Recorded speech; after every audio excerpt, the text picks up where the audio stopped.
पानी, पानी, कोई पानी तो दे दो। बड़ी बहू, मनोज, राहुल, अरे कोई तो सुन लो। छोटी बहू, पानी दे दो।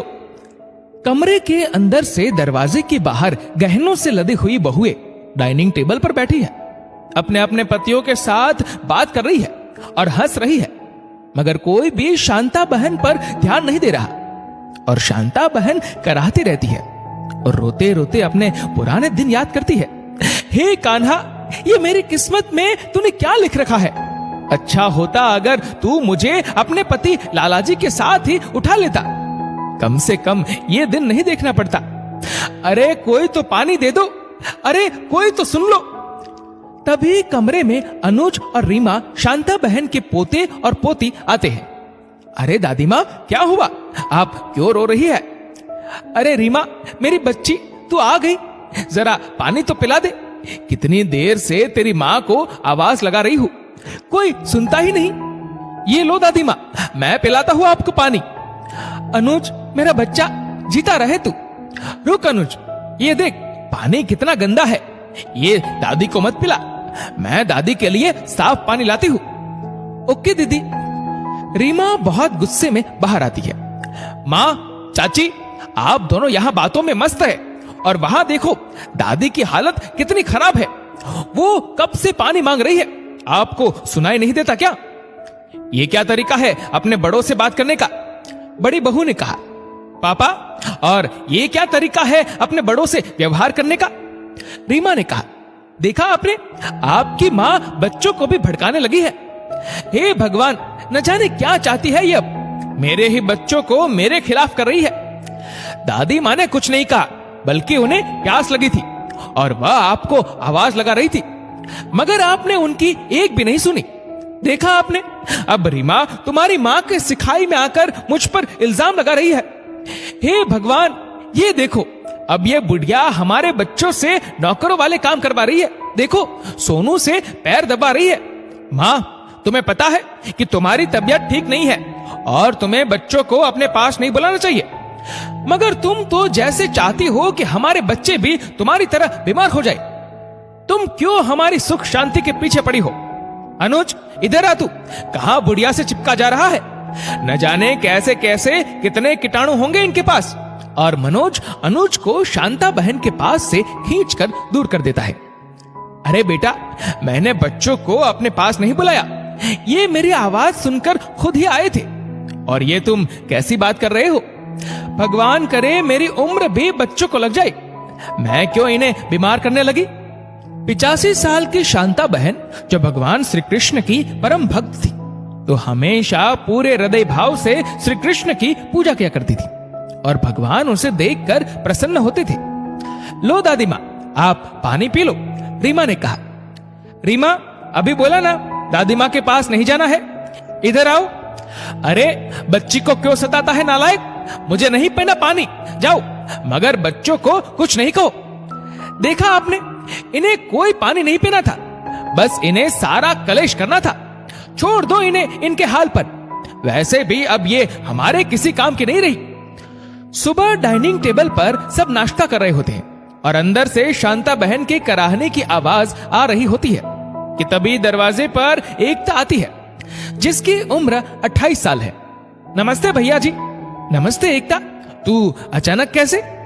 कुछ नहीं भैया, बस यहाँ से निकल रही थी तो सोचा माँ जी से मिलती चलूं, इसीलिए यहाँ आ गई।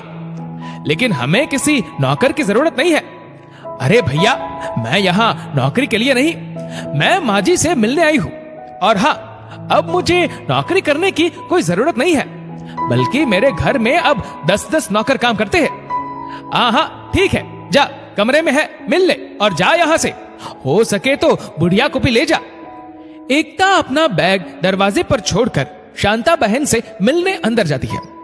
एकता लाला सूरजमल और शांता बहन की नौकरानी थी, जो कि बचपन से ही शांता बहन और लाला जी की सेवा करती थी। लेकिन 1 साल पहले उसकी मां की तबीयत खराब होने की वजह से उसने काम छोड़ दिया था और बाद में उसकी शादी एक बहुत अमीर लड़के से हो गई और इसलिए वह वापस शांता बहन का हाल समाचार लेने आई थी। माँ जी, ये क्या हालत हो गई है आपकी? ए भगवान, ये क्या से क्या हो गया? एकता, मेरी बच्ची, तू कैसी है? तू क्या गई? मेरा ये हाल कर दिया इन लोगों ने। माँ जी, मगर ये सब कैसे हुआ? बेटा, तेरे जाने के बाद इन लोगों की नजर मेरी दौलत पर थी कि इन्होंने शुरुआत में मेरी बहुत सेवा का नाटक किया और बहला फुसला कर सारी जायदाद अपने नाम करवा ली। और उसके बाद समझ गई माँ जी, मैं सब समझ गई। चलिए, आप मेरे साथ चलिए, आप मेरे साथ रहेगी। लेकिन बेटा, तू मेरा खर्चा कैसे उठा पाएगी? अरे नहीं माँ जी, खर्चे की चिंता आप मत करो। एकता शांता बहन को अपने कंधे के सहारे बाहर लाती है और कहती है, बड़ी भाभी, लो, जैसा आप चाहती थी मैं माँ जी को अपने साथ ले जा रही हूं। हाँ हाँ, ले जा, लेकिन लेकर कहां जाएगी? तेरे पास घर भी है क्या? क्यों भूल गई भाभी? लाला जी ने जो मुझे 1 एकड़ जमीन दी थी, मैंने वहीं पर अपना घर बना लिया है। चलिए माँ जी।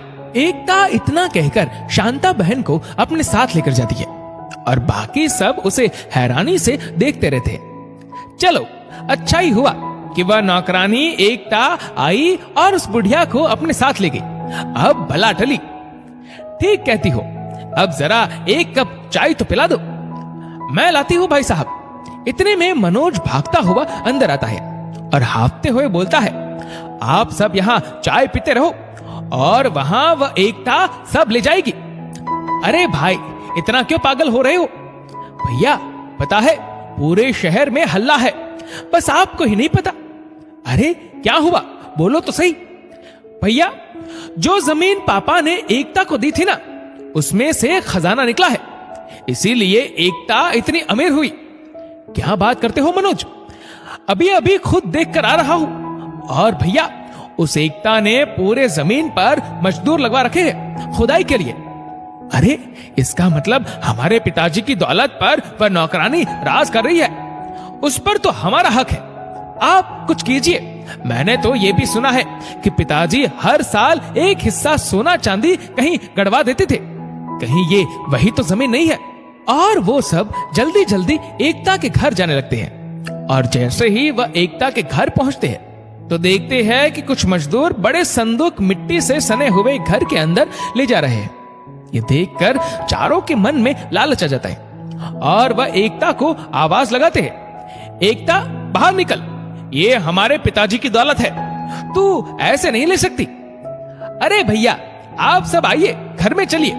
नहीं, हम अंदर नहीं आएंगे और तुझे इस घर से बाहर निकालने आए हैं। ये हमारे पिताजी की जमीन है और इस पर मिलने वाले हर खजाने पर हमारा अधिकार है। तू निकल यहां से। अच्छा, तो आपको खजाने का पता चल गया, मगर मैं यहां से नहीं जाऊंगी। ये जमीन लालाजी ने खुद मेरे नाम की थी। आप चाहो तो ये कागज देख लो। और एकता अंदर से कागज लेकर आई, जिसे देखकर राहुल के होश उड़ गए और उसे लगा कि यह खजाना उसके हाथ से निकल जाएगा और वह उसे बहलाने लगा। अरे एकता बहन, कागज तो तेरे ही नाम है, लेकिन तू इतनी दौलत का करेगी क्या? तू बोल, तुझे क्या चाहिए? मगर ये जायदाद तो हमारे नाम कर दे। नहीं भैया, ये लालाजी ने मुझे दी है, मैं इसे किसी को नहीं दूंगी। अरे एकता, मेरी बहन, देख, ये बाबूजी की आखिरी निशानी है, इसीलिए हम इसके लिए इतना बोल रहे हैं। नहीं भाभी, अगर आप अपनी आधी जायदाद भी मेरे नाम लिख दोगे तो भी नहीं दूंगी। पर आधी क्यों, तू हमारी पूरी जायदाद ले लेना। क्यों भैया? हाँ हाँ, क्यों नहीं, आखिर ये बाबूजी की आखिरी निशानी है, इसके लिए तो हम कुछ भी दे सकते हैं। लेकिन आपकी सारी जायदाद लूंगी, मगर वह भी इस जमीन के अंदर गड़े खजाने से कम ही होगी।